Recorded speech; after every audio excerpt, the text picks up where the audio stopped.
महादेव, शनिदेव ने ये क्या किया? शनिदेव ने हार क्यों मान ली? उत्तर दीजिए महादेव। आपने कहा था ना देवी कि उचित समय आने पर मेरे मौन का रहस्य खुल जाएगा। तो अब वो घड़ी आ चुकी है जब मैं अपनी चिंता का कारण आपसे साझा करूंगा। जिसने अपना निर्णय आज तक न्याय और अन्याय के विषय में सोच कर लिया, क्या उसका निर्णय नियति से पृथक कर सकते हैं कार्तिकेय? शनिदेव ने युद्ध नहीं,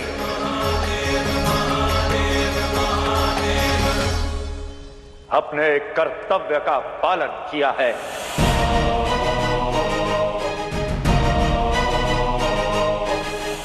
गुरुद्रोह का दोष अपने शीश पर लिया है और आज रावण के समक्ष वो इसी कर्म का फल भोगने गए हैं।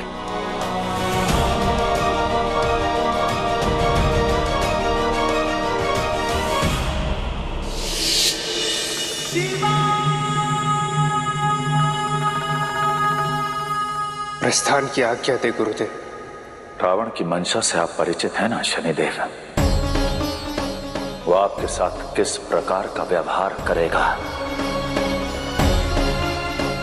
आपको बंदी बनाएगा, अपमानित करेगा, आपको नियंत्रित करना चाहेगा वो। जी महादेव, परंतु एक गुरु पर प्रहार के पाप का दंड भी तो यही है ना।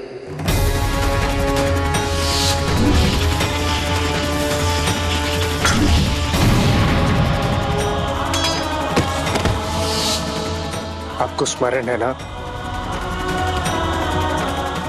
कि मेरी वक्र दृष्टि से आपको कितना कष्ट हुआ था।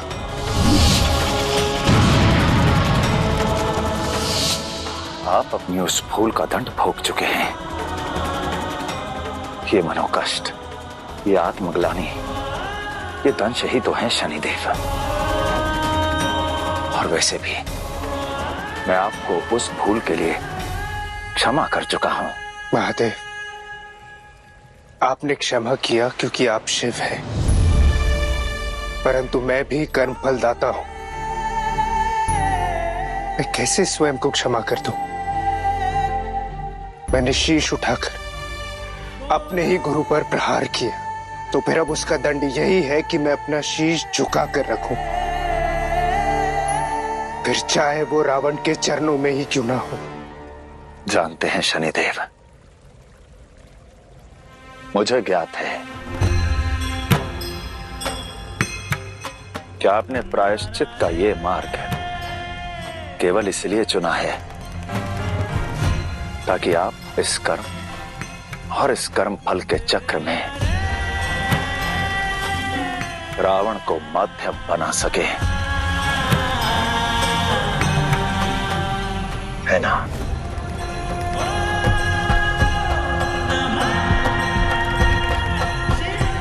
जी महादेव, मैं स्वयं को ये कर्म फल देकर रावण के पैरों तले दबकर उस पर अपनी वक्र दृष्टि डालूंगा, उसके विनाश का मार्ग प्रशस्त करूंगा और इस कर्म फल के द्वारा मैं एक नया कर्म करूंगा।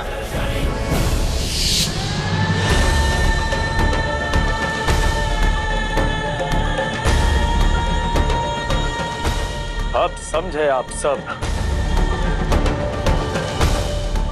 कि क्यों शनिदेव ने युद्ध नहीं,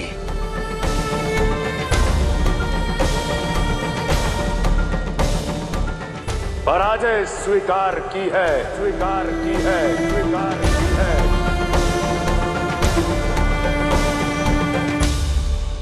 मुझसे युद्ध करने आए थे शनिदेव, वो स्वयं ही युद्ध बंदी बन गए। अब 5 ग्रह बंदी बन चुके हैं। और अब 4 शेष हैं।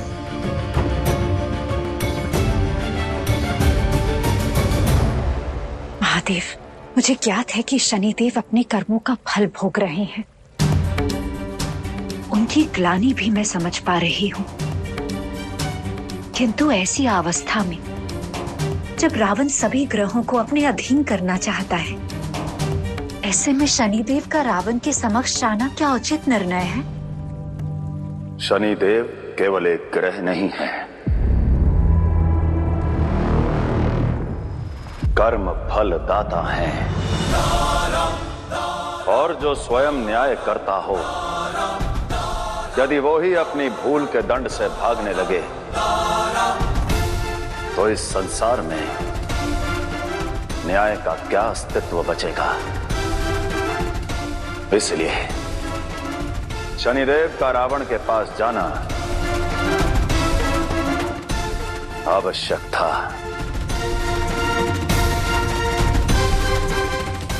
शनिदेव, आपने स्वयं को कैसा दंड दे दिया? रावण से परास्त हो गए।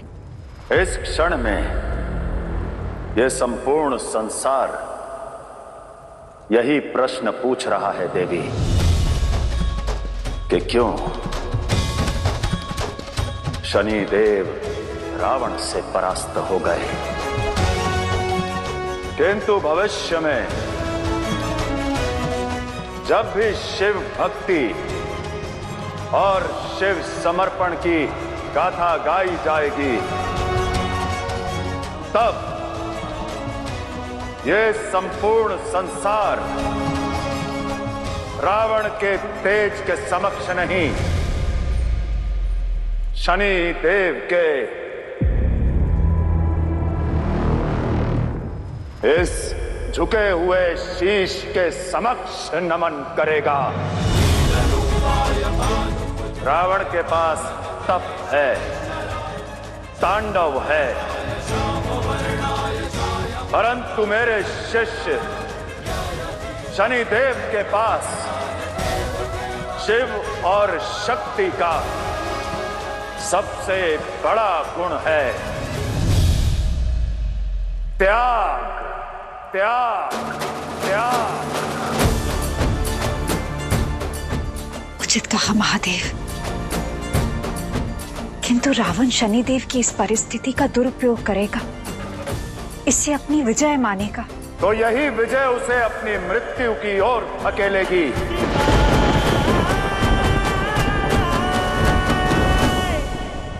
अब क्या करोगे रावण, और शेष बचे ग्रहों का क्या?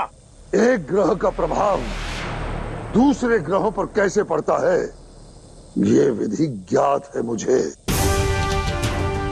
शुक्र, मंगल, राहु, केतु और स्वयं शनिदेव अब मेरे बंदी हैं, और यदि पुत्र मेरे अधीन है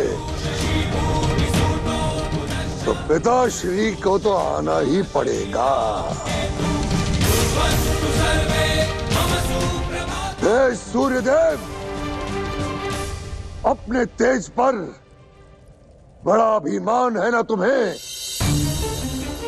और तुमने अपने तेज के समक्ष अपने तेजहीन पुत्र को भी नहीं स्वीकारा था। हे सूर्यदेव, अरे कैसे पिता हो तुम? मैंने तुम्हारे पुत्र को बंदी बना लिया और तुम उसकी रक्षा के लिए नहीं आए। हे सूर्यदेव, लगता है तुम मेरी ललकार से नहीं, अपने पुत्र की पीड़ा भरी पुकार से ही यहाँ उपस्थित होगे, उपस्थित होगे, उपस्थित होगे।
सूर्यदेव।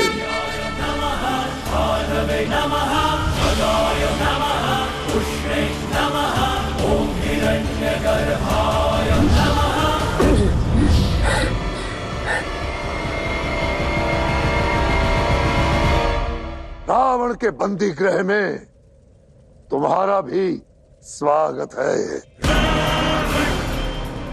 शनि देव के समक्ष जो स्थान रिक्त है वो ही तुम्हारा स्थान है।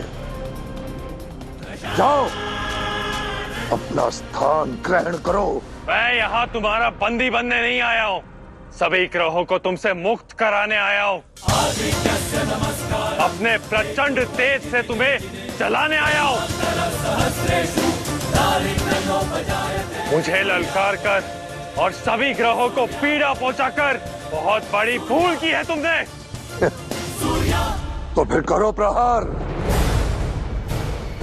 मैं भी तो देखूं कि तुम्हारा तेज कितना घातक है।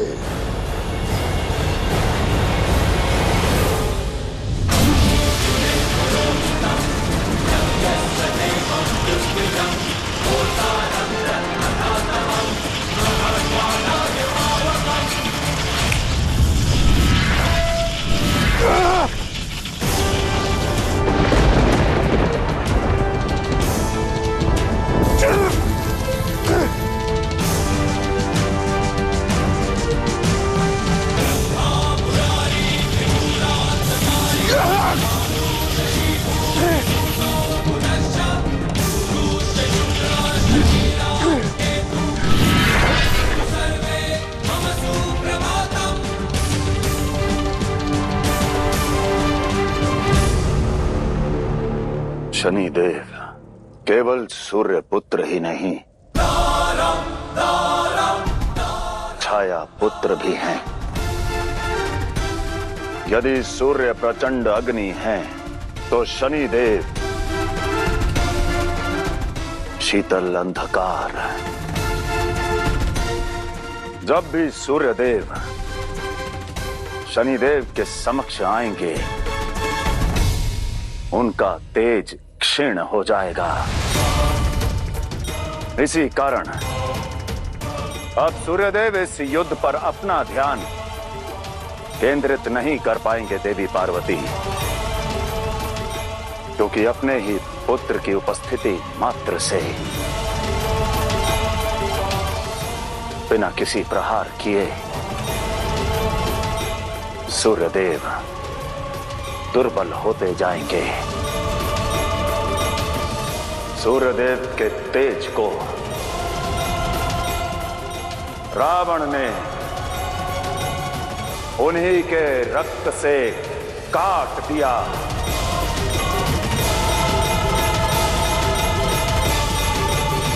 राहु, सूर्यदेव पर अपना प्रभाव दिखाओ।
महादेव, सूर्यदेव के इस ग्रहण से तो समस्त संसार अंधकार में डूब गया है।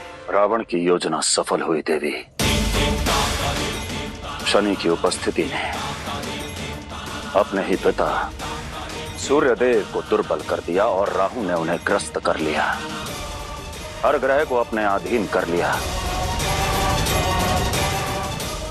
रावण और शक्तिशाली हो रहा है।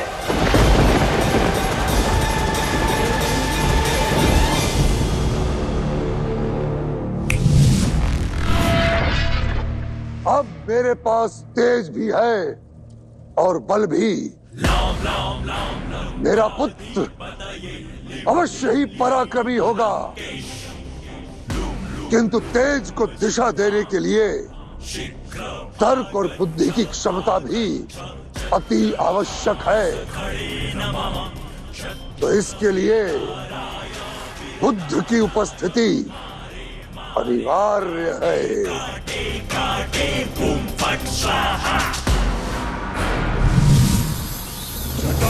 जंग पिरंगलस बड़ा मणि प्रभा जिनकी वंदना देवताओं की सभा।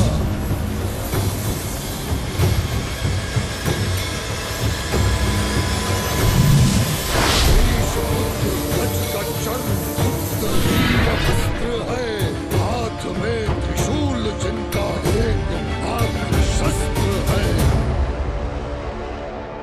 देखा पर नानाश्री, मूर्तिमान उद्ग्रह पधारे हैं। ये मेरा स्थान नहीं है रावण। जब सूर्यदेव स्वयं मेरे बंदी बन चुके हैं तो उसके निकटतम ग्रह मुझसे दूर कैसे जा सकते हैं? मेरे ग्रह मंडल में तुम्हारा स्वागत है बुद्ध ग्रह। हाँ।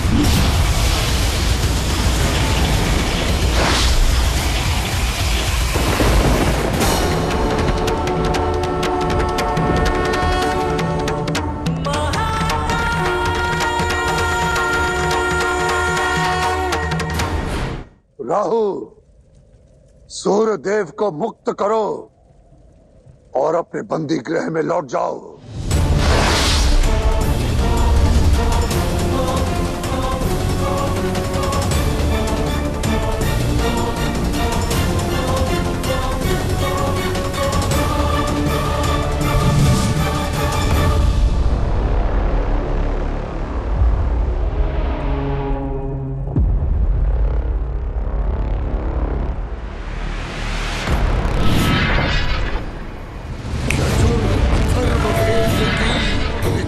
जिनके नाम को बता रही है उच्च सबसे पुत्र मुक्ति धाम को। मेरे पुत्र की सर्वश्रेष्ठ कुंडली के लिए बुधादित्य योग अति आवश्यक है, और अब बुध और आदित्य दोनों ही मेरे अधीन हैं।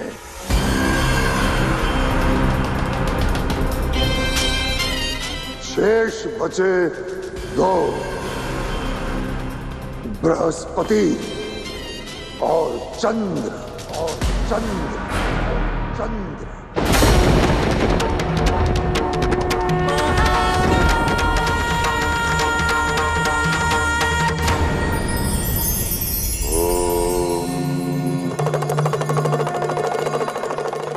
वृक्ष वर्ष भर आपकी भूख मिटाता है, किंतु यदि उसकी जड़ों में जल ना दिया जाए तो वो वृक्ष सूख जाता है। वैभव उस वृक्ष का फल है और संबंध उससे मिलने वाला जल। कितनी बार आप धन संपत्ति के लोभ में अपने संबंधों का सार ही भूल जाते हैं। तो जो क्षण क्षण बीत रहा है वो केवल समय नहीं है, आपका जीवन भी है। वही जीवन जिसे धन नहीं प्रेम की प्यास होती है, जिसका पेट संपत्ति से नहीं संबंधों के मीठे रस से भरता है। इसलिए जीवन को धन से नहीं प्रेम और संबंधों से समृद्ध बनाएं।